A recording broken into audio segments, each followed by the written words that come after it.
Today we are going to be taking a look at the best LEGO castle MOCs of 2023. I went back and looked at some of my favorite MOCs that were made in 2023 and made a list of what in my opinion are the top 20 best castle MOCs made that year. Some of these MOCs you'll recognize from my top 5 MOCs of the month series that I did, and others will be new for the channel. So please enjoy as we take a look back at some gorgeous medieval MOCs. Let's get right into it. Starting off the list at number 20, we have Attack on Black Falcon City by TheBrickCrew. This MOC was made in April and features a siege scene between the Lion Knights and the Black Falcons. This is a fairly basic build, but it has a fun angle and the terrain is well done. I always love a good bridge battle, so this one is really appealing to me. And the offset wall of the castle makes for a pretty unique look. My main critique of this MOC would be that the walls are a little plain, texture-wise. There are a lot of masonry bricks, yes, but I almost feel like there are too many of them. Some ingot pieces and smaller plates would have really elevated the look of this MOC and broken up the texture of the wall a little bit. But again, the composition and foliage work here just makes this model look really nice to look at. So all in all, I am a big fan of this MOC. You can find links to the TheBrickCrew in the description, as will be all of the other artists showcased today. So please go check out all of their social media pages. Next up, we have Zcerberus the Cruel by Brickland. This MOC was made in August and depicts a tyrant's throne room. Viewers of this channel will know that I am a massive fan of interior builds, so this MOC is right up my alley. The composition of the model is stellar. You've got great minifigure posing with the prisoner on his knees at the feet of the Emperor Zcerberus, with the Emperor looking like he has just arisen from his throne to approach the kneeling prisoner with sword in hand. It's just really well done. But ignoring the figs, the interior itself is very well detailed. The throne and falcon mural on the wall are probably the standout features of the MOC. The falcon design is so well done with those small skeleton arms in black, along with a few other black bar pieces to make up the falcon sigil. And the throne being made out of a lot of chrome silver parts really helps sell that this is a emperor's throne room. Of course, the silver wings in the back of the throne further drive home that this is a falcon emperor. Incredible work. This MOC is part of a larger series of MOCs that Brickland made, so please go check him out on Instagram and Flickr for all of his other MOCs. Next, at number 18, we have Journey of the Black Falcons Part 12 by Alec.Builds. Now this is a MOC that is part of a larger MOC collaboration called Journey of the Black Falcons, but this one in particular I love, partly because of the sheer scale of it. You of course have this massive cliff face, but you also get what I would consider to be a very realistic looking fortress, with arrow slits and what looks like to be working meticulations. I'm a big fan of more realistic looking castle MOCs with colors like olive green, dark tan, and medium nougat being used for the terrain, so I of course was really drawn to this model. It may not have that classic castle fun factor, but the style is just perfect in my eyes. The walls are well greebled without going overboard with detail, and the figures look great atop the walls with their realistic skin tones, which again I think works way better if you're going for the more realistic style of castle MOCs. Yellow heads would kind of stand out too much in this style. This is seriously such a great MOC. Please go check out Alec on Instagram, and while you're at it, take a look at the entire collaboration. Next up at number 17, we have the modular gatehouse that was made by Slimjimlego. The MOC was made in September and is a portion of James's larger medieval harbor MOC. This one you'll be familiar with if you've seen my top 5 MOCs of September video because I featured it there. It's still an absolutely fantastic model, albeit a small one. The standout features of this MOC for me have to be this lovely winding staircase and the small slope down that you have between the larger tower and the smaller one. This is a great MOC that looks even better when added to the larger modular harbor scene that he made. Go check out James's modular harbor, links below. Next up at number 16, we have Echoes of the Past by Jaqbricks. This MOC was made in November, but somehow went under my radar when I was making my top 5 of that month. Now this MOC is made up mostly of a freeform terrain build, but it is super special. The angles of the rocks are unbelievably well sculpted. He used a lot of larger gray parts around the bottom, and as he went up the mountain, the pieces got smaller and smaller and became more detailed. Super smart building. The lavender color of the trees works so well with the olive green mossy stones that they sit atop. It also brings a much needed breath of magic into the MOC, as do the flowers that are scattered around the model. And of course, since this is a castle MOC after all, there is a small ruined tower or fortress at its peak, which still has some blue banners flying above. This is a fantastic MOC. The composition is masterfully done and the colors are as well. Seriously top-notch work here. Go check out Jaqbricks on Instagram. He's got a ton of other super imaginative builds that I know you will love. Next up at number 15, we have this LEGO medieval castle layout by BDD Builds. This is a massive medieval castle and town layout that took over 2 years to finish, but was uploaded in January of 2023. The MOC caught my eye earlier this year because of its attention to detail. There's just life everywhere you look in this MOC, and importantly, it doesn't look overworked or crowded at all. The castle itself is very classic feeling, but still modern in its own right, while the smaller houses and shops that surround it are again packed with minifigures going about their day, and tons of foliage everywhere you look. I would describe this layout as like a medieval version of the classic basement Lego city. It just feels very homey, and I don't really know how to describe it, but I absolutely love it. BDD Builds has more recently been working on a Riverwood MOC from Skyrim, so if that sounds cool to you, then I'd recommend you go check him out on Instagram, linked below. Next at number 14, we have Medieval Wagon by N.O.L.D.O.R. Now before you leave comments asking why the hell I included a simple simple wagon above some other incredible full castle mocks, let me explain myself. I just think this is the most perfect looking medieval wagon I have ever seen. The shaping is super well done, and the scale is, in my opinion, ideal for minifigures. There's just enough room in the back for some minifigures to stand up, and the details on all sides just work super well. It's not a flashy build, but I really love it. If you've seen my videos before, then you know I really love mocks that feel like real Lego sets, and this is just one of those. This mock I could totally see being a real set without anything needing to be changed from it, and for whatever reason, that's just super appealing to me. Oh, and of course it's a Raven Knight wagon, so that's a pretty big deal.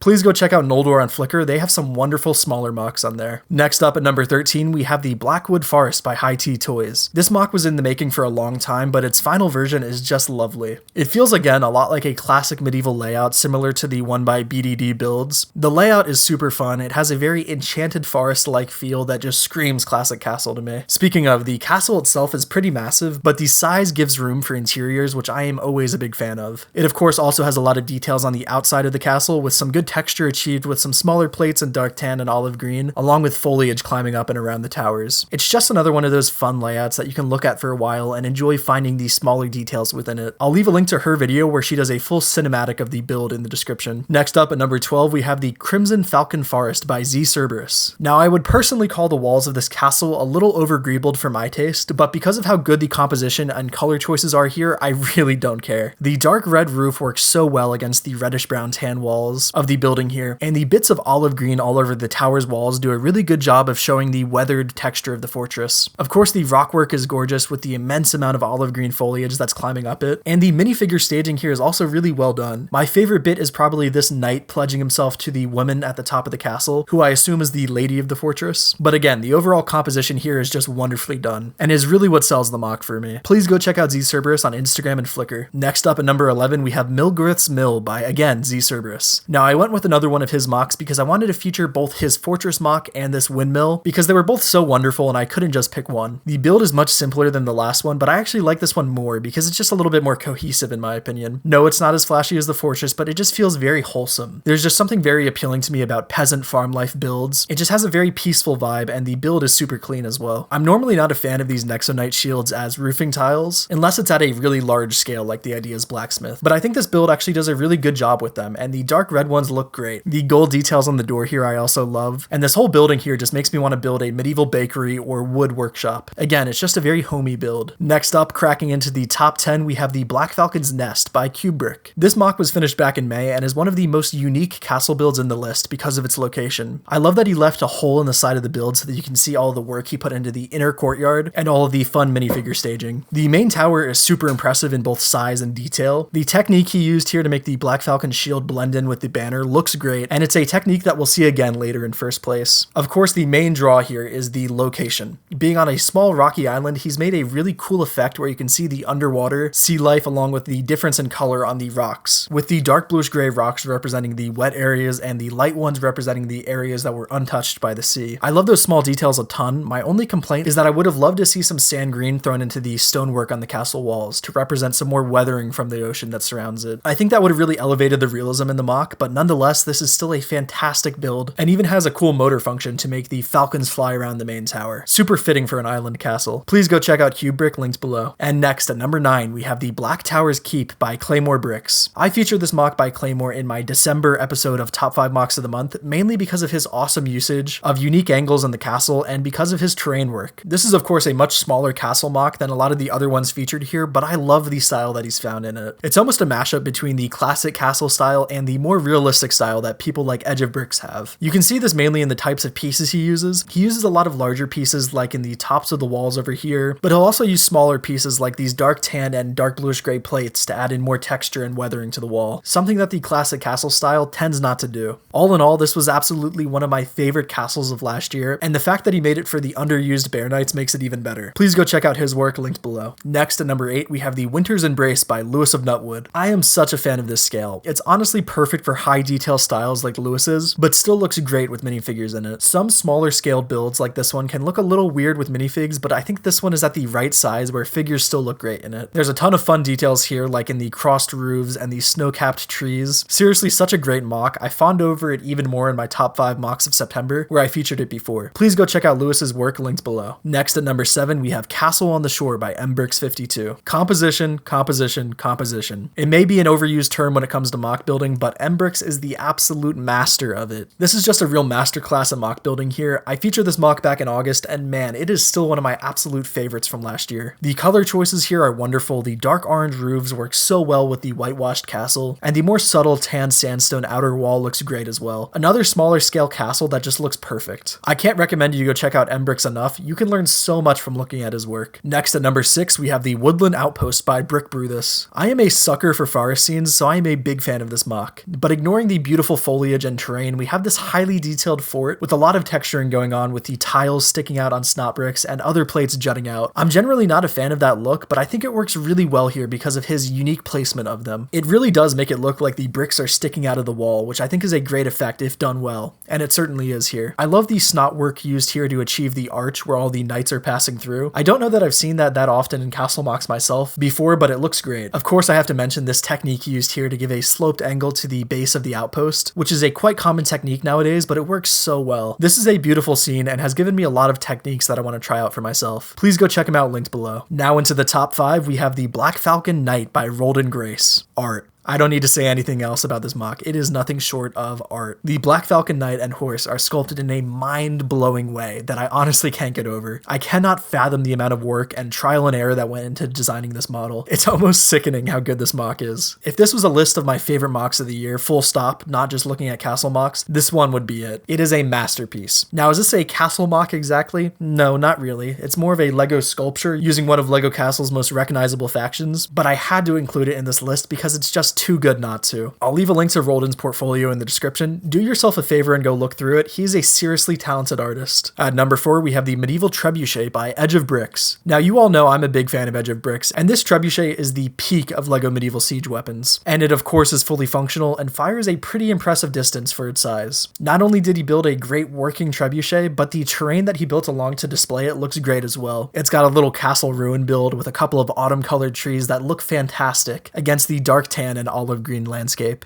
You can actually buy the instructions for the Trebuchet on his Rebrickable page along with all of his other medieval siege weapons linked below. At number 3, we have another mock by LouisofNutwood, the Bridge of Solitude. I am a massive fan of this mock. The dark red leaves look so good next to the very basic colors of the rest of the build. I think that distinct contrast is really what has drawn me to this mock. The trees are just wonderfully bright in this scene. If the trees were surrounded by an equally loud terrain, then they wouldn't feel as special. That understanding of color is really what sets this mock apart from a lot of other builders. The runner-up at number 2 is the Red Keep by Lego Pig. I am a massive fan of A Song of Ice and Fire and A Game of Thrones, so I'm always happy to see mocks depicting that world. And this one is great. The Red Keep is a perfect castle to make in Lego because the color scheme is much more unique than the vast majority of castle mocks that you will see. The color choices of medium nougat and dark orange are perfect, and the slight accents of tan work great as well. I'm a huge fan of this scene, and I hope that the designer continues with this mock and expands it as much as they can, because their style is really nice. I'd love to see them finish the Red Keep, and oh my god, if they were able to do all of King's Landing, it would be a massive undertaking and definitely take a couple of years at least, and a ridiculous amount of money, but it would be gorgeous. Please go check out Lego Pig on all their socials linked below. And finally, the best Lego Castle mock of 2023 is none other than Winter in the Raven's Wharf by the extremely talented Jaqbricks. From the Raven ship to each house and building, this mock has everything that I look for in a build. The style is realistic but not overly detailed, and the builds look strong. Some hyper-detailed mocks just kind of look like they would fall apart if you breathed on them, but Jaqbricks' mocks look good and look structurally sound. And after building a few of his smaller mocks that he's made, I can say with certainty that they are well built. His builds just feel like they are a slightly more detailed and technically impressive version of regular Lego sets, which is incredibly appealing to me. This is my absolute favorite castle mock of the year. Jaqbricks made a series going over the different stages of the build over the course of a couple of months, and I highly recommend you go check out that series. There's a ton to be learned from watching him work, and the videos are always a treat to watch. So that was my top 20 favorite medieval mocks of 2023. There are a ton of other mocks I could have included here, but I'm very happy with the ones I chose to showcase today. Please go check out all the artists featured today. They have so many mocks that I know you all will love. All of their socials will be linked in the description below. Let me know which one was your favorite in the comments. I'd love to hear what everybody's favorite mock from this list was. And as always, thank you so much for watching.